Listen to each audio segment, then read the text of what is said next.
Christiane Taubira, la candidate radicale de gauche, était hier à Cayenne, dans sa ville natale, pour défendre une république plurielle et fraternelle. Laurent Hakim, Jean-Yves Blanc.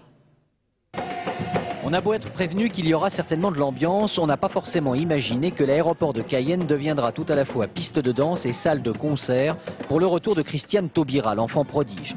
Parfois l'émotion est telle qu'on en met les pancartes à l'envers.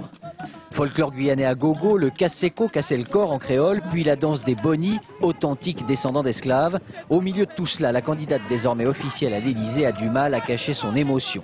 Alors que ses concurrents termineront leur campagne dans leur fief, elle a choisi de commencer sur cette aire. Je pense que ça doit dans mes yeux, peut-être un peu dans mes larmes, mais je suis ravie d'être ici. Je crois que j'en avais besoin. À cette étape de la campagne, j'en ai profondément besoin. Christiane Taubira adore les meetings en plein air, mais ce soir l'atmosphère est, disons, un peu humide. Qu'importe, on se blottit sous les petits chapiteaux de la place des Palmistes, on danse encore et on grignote des boulettes de crevettes et des tartes au poulet fumé en attendant Christiane.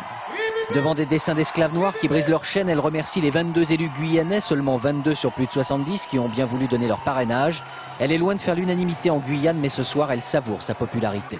Merci d'être si nombreux et d'être restés aussi extravagants pour les meetings politiques.